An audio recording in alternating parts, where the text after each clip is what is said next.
I'm Brittany Lewis with Forbes Breaking News. Senator John Hoeven blamed the Biden administration's, quote, harmful energy agenda for high gas prices on the Senate floor Wednesday. While gas prices hit record highs in mid-June, they have cooled down. But according to data from AAA, the average price of gas on Wednesday was almost $1.50 more than the average at this time last year. Inflation in June hit a worse than expected 40-year high after an unprecedented surge in gas prices. Take a listen for more from the North Dakota Republican. Madam President. Senator from North Dakota. Thank you, Madam President. I come to the floor today, along with my colleagues, because Americans are continuing to take a financial hit due to more expensive, less reliable energy resulting from the Biden administration's harmful energy agenda. In the middle of the summer travel season, drivers are paying record high prices at the gas pump. Gas is now $4.63 a gallon nationwide, and an average of $4.57 per gallon in my home state of North Dakota. Sky-high energy prices are fueling record inflation, driving up the cost of goods across the entire economy. The current CPI rate came out this morning, 9.1%. 9.1%, the highest in over 40 years. And it hurts every single American. At the gas pump, at the grocery store, everything they buy. Unbelievable. And of course, energy is a big part of that inflation. There's an energy component in every good and service that you get. Electricity prices have risen 13.7%. Natural gas and heating oil prices have ballooned by 38.4% and 98.5% respectively over the last year. In addition to higher prices, the North American Electric Reliability Corporation, or NERC, warned that homes and businesses across much of the country are facing higher risk of blackouts and brownouts this summer. President Biden's energy policies are threatening the economic well-being of Americans and our national security. Just a few years ago, our country was producing almost 13 million barrels per day of oil, and consumers benefited from historically low energy prices.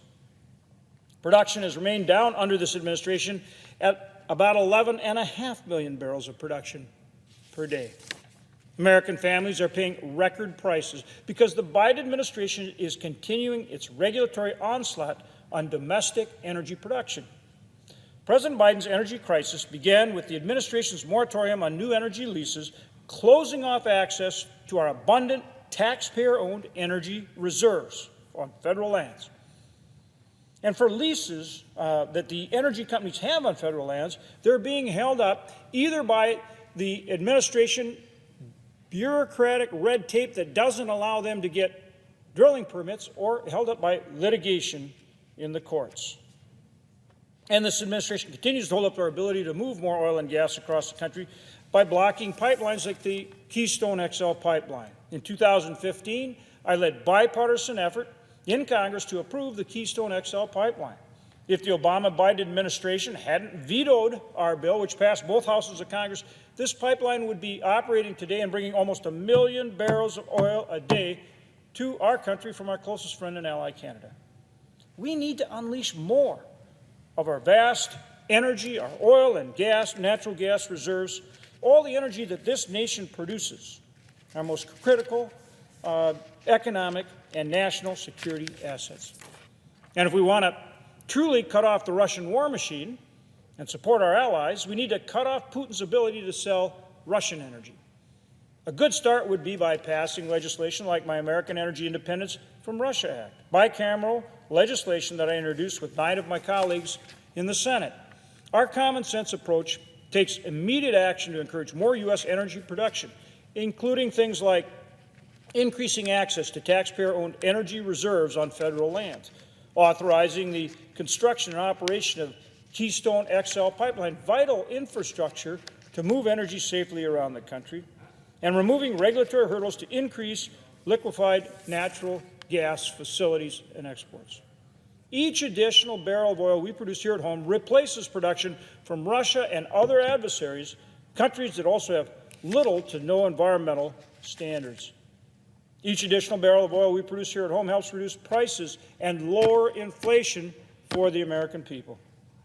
Instead of asking Saudi Arabia for help, and as you know, the President is on a trip to do that right now, or going to places or asking for help from adversaries like Iran or from from Venezuela, President Biden should be empowering our domestic producers to restore and grow our supply of energy here at home.